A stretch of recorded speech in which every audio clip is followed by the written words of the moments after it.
Hello good people, how are you today? I hope you're fine with your family. Jumpa lagi dengan Ibu Linda dalam pendidikan agama. Oke adik-adik, bagaimana hasil ulangan kalian baru-baru tengah semester? Apa kalian merasa senang dengan hasilnya? Tentu yang tuntas, bahkan ada yang mendapat nilai 100, tentu mereka merasa senang. Tetapi bagi yang belum, tetap berusaha, berlatih terus. Yang lain bisa, kalian juga pasti bisa. Nah adik-adik, sebelum kita lanjut dengan materi kita hari ini, sikap berdoa yang sopan, kita buka pelajaran kita dengan berdoa dalam bahasa Latin. Signum Crucis, in nomine Patris et Filii et Spiritus Sancti. Amen. Pater noster, qui es in celis, sanctificetur nomen tuum, adveniat regnum tuum, fiat voluntas tua, sicut in cielo et in terra. Panem nostrum quotidianum da nobis hodie, et dimitte nobis debita nostra, sicut et nos dimittimus debitoribus nostris, et ne nos inducas in tentationem, sed libera nos a malo. Ave Maria, gratia plena, Dominus tecum, benedicta tu in mulieribus, et benedictus fructus ventris tui, Iesus. Santa Maria Mater Dei, ora pro nobis peccatoribus, nun et in hora mortis nostrae. Amen.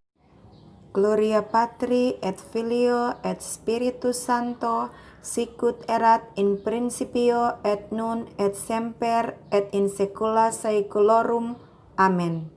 In nomine Patris et Filii et Spiritus Sancti. Amen. Oke adik-adik, setelah kita berdoa di pagi hari ini, materi yang akan kita pelajari adalah tentang kesetiaan Allah. Sekali lagi materinya adalah tentang kesetiaan Allah. Oke, kita nyanyikan sebuah lagu. Lagu berikut kita menyanyi bersama-sama.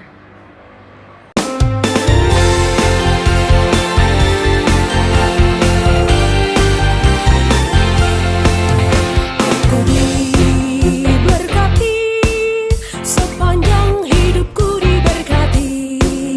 Mulai dari bangun pagi, siang berganti malam aku diberkati. Aku diberkati, sepanjang hidupku diberkati.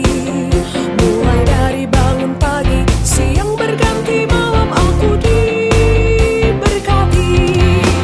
Kakek-kakek, nenek-nenek, tante-tante, om-om, pemudanya, pemudinya, semua diberkati Tuhan. Bapak-bapak, ibu-ibu, romo, bruder, suster, Bapak uskup, Bapak paus, semua diberkati Tuhan. Nah adik-adik, setelah kita menyanyi pagi hari ini, Ibu akan tampilkan sebuah cerita. Cerita ini tentang menepati janji. Silakan simak ceritanya, ceritanya sangat bagus. Disimak.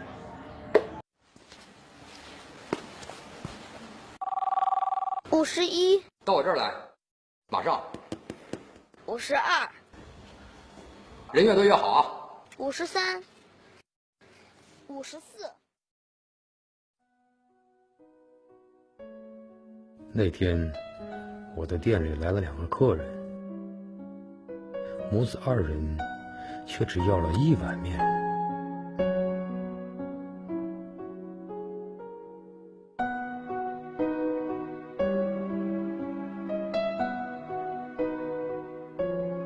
看着这母子俩，那天我撒了一个谎。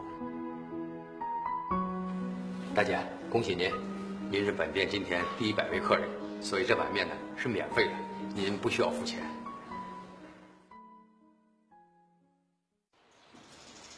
63、64、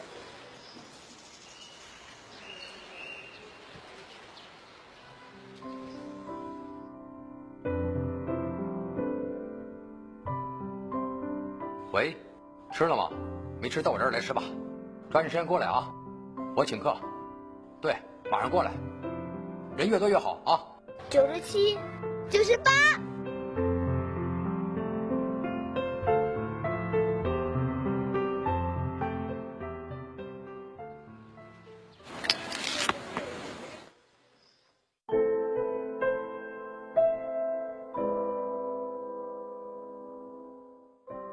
老板，我们是不是今天第100个客人？是的，小朋友。爸，我请你吃面。后来有人问我，为什么不送他们2碗面？我说那是因为男孩正在学习一个道理，有时我们肚子是空的，但心是满的。所以虽然我撒了一个谎，但我依然要兑现的。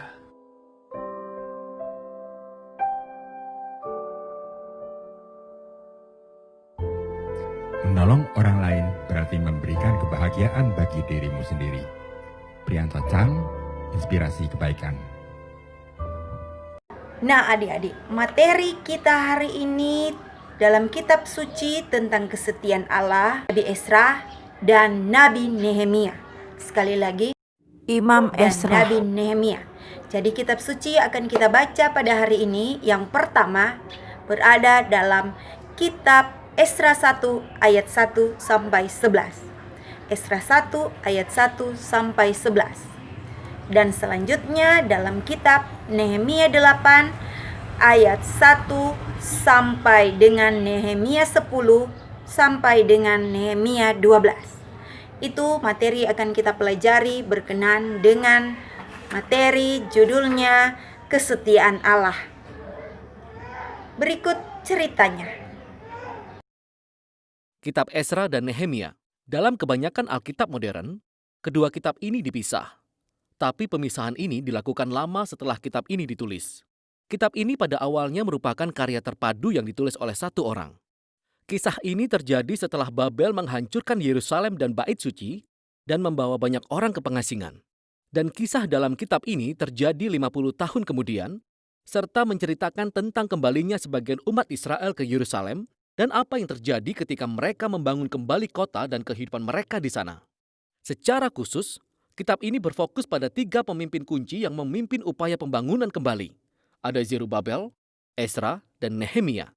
Dan rancangan kitab ini berfokus pada upaya masing-masing pemimpin tersebut.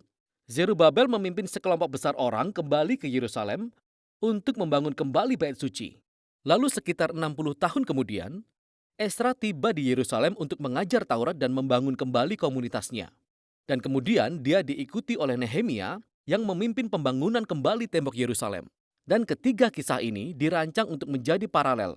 Masing-masing dimulai dengan Raja Persia yang digerakkan oleh Tuhan untuk mengirim pemimpin ke Yerusalem dan dia memberi sumber daya dan dukungan. Dan kemudian masing-masing pemimpin menghadapi pertentangan dalam usaha mereka yang kemudian bisa mereka atasi. Namun dengan cara yang mengarah kepada anti klimaks yang aneh di ketiga bagian tersebut. Mari kita lanjutkan dan lihat bagaimana jalan ceritanya. Jadi kisahnya dimulai dengan sebuah keputusan dari Kores, Raja Persia. Dia digerakkan Allah untuk mengizinkan orang-orang buangan kembali ke Yerusalem dan membangun kembali Bait Suci. Dan penulis mengatakan bahwa hal ini menggenapi sebuah janji yang dibuat oleh Nabi Yeremia bahwa orang-orang buangan suatu hari akan kembali ke Yerusalem. Sekarang penggenapan ini seharusnya memicu harapan kita pada banyak janji kenabian lainnya, bahwa pengasingan bukan akhir dari kisah ini. Kita memiliki harapan akan Raja Mesianik masa depan dari garis keturunan Daud. Kita memiliki harapan akan sebuah Bait Suci yang dibangun kembali di mana kehadiran Tuhan akan tinggal bersama umatnya. Harapan bagi kerajaan Allah untuk datang atas semua bangsa dan membawa berkat-Nya seperti yang telah Dia janjikan kepada Abraham.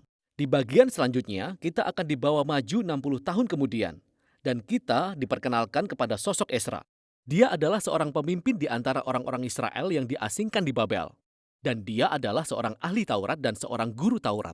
Dan oleh karena itu, dia diangkat oleh Artasasta, Raja Persia, untuk memimpin gelombang lain kembalinya orang-orang buangan ke Yerusalem. Dan Ezra ingin membawa pembaruan spiritual dan sosial di antara orang-orang itu. Jadi Ezra menaikkan doa pertobatan. Dan ini sangat menyentuh hati. Yang membawa kita ke bagian selanjutnya tentang Nehemia. Dia adalah seorang pejabat Israel yang melayani di pemerintahan Persia. Dan ketika dia mendengar tentang kerusakan tembok Yerusalem, dia berdoa dan kemudian mendapatkan izin dari Raja Persia, Artasasta, untuk pergi dan membangun kembali temboknya. Raja bahkan memberi mereka pengawal bersenjata dan semua sumber daya. Jadi setelah tiba di Yerusalem, dia memulai proyek pembangunan. Dan dia juga menghadapi pertentangan dari orang-orang yang telah tinggal di sekitar Yerusalem. Sekali lagi, kita menghadapi ketegangan dalam kisah ini. Dan Nehemia menjalankan visinya untuk Yerusalem dengan integritas dan keberanian. Mereka harus membangun kota dengan penjagaan bersenjata untuk melindungi mereka. Kita terus bertanya-tanya, bisakah semua konflik ini ditangani dengan cara yang berbeda? Ini semua membawa kita pada kesimpulan dari kitab ini yang terdiri dari dua bagian. Pertama-tama positif dan kemudian negatif. Ezra dan Nehemia menggabungkan kekuatan untuk menghasilkan pembaruan spiritual di antara kaum Israel. Mereka mengumpulkan semua orang buangan bersama-sama untuk sebuah perayaan. Mereka membaca dan mengajarkan Taurat kepada semua orang selama 7 hari. Dan kemudian mereka merayakan pesta kuno Pondok Daun untuk mengingat kesetiaan Allah. Mulai dari perjalanan keluar dari Mesir dan perjalanan di padang gurun. Kemudian mereka menaikkan doa pengakuan dosa. Mereka bersumpah untuk memperbarui perjanjian, menaati semua perintah Taurat, dan mereka mengakhirinya dengan perayaan besar atas bait suci, tembok Yerusalem. Nah adik-adik, bangsa Israel ketika mereka dipimpin oleh raja yang taat kepada Allah, mereka mengalami kemakmuran dan kejayaan. Pada masa Raja Daud dan Salomo, mereka mengalami kemakmuran. Tetapi selanjutnya setelah digantikan oleh raja yang tidak taat lagi kepada Allah, bahkan yang menyembah berhala, Allah membiarkan mereka dalam pembuangan. 70 tahun dalam pembuangan di Babelonia, mereka disiksa. Setelah itu Allah merasa berbelas kasih dan Allah membuat hati seorang Raja Kores, Raja Persia waktu itu, tergerak hatinya untuk mengembalikan bangsa Israel waktu itu pulang ke tanah mereka. Setelah mereka kembali ke tanah Israel yang tadinya sangat bagus dan sangat indah dengan tembok Yerusalemnya, ketika mereka kembali, temboknya sudah runtuh. Semua rumah-rumah sudah rata dengan tanah. Mereka harus berjuang kembali. Nah, di situ Allah mengutus seorang imam yang saleh, yaitu Ezra, dibantu oleh Nehemia. Mereka berdua datang ke Israel, menguatkan hati bangsa Israel untuk kembali semangat, membangun kerajaannya yang runtuh. Mereka pertama-tama membuat mezbah untuk persembahan kepada Allah. Dan dibantu Nehemia dan Ezra, mereka berusaha bangkit dari keterpurukan.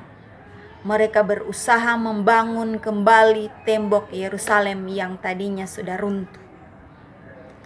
Nah adik-adik, Allah setia kepada bangsa Israel. Allah menepati janjinya. Dia tidak membiarkan mereka, walaupun mereka sudah banyak berbuat kesalahan kepada Dia. Dia tetap merangkul mereka dan mereka bisa hidup dalam kebahagiaan. Berikut ringkasan materi kita hari ini. Silakan dicatat dalam buku catatan kalian, di screenshot ataupun di pause, lalu tulis ringkasannya. Berikut ini.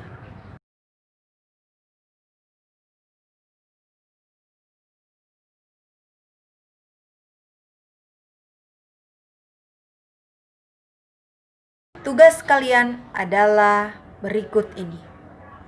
Ditulis, dijawab, difoto, lalu dikirimkan kepada Ibu Linda. Itu akan menambah nilai kalian saat diraport.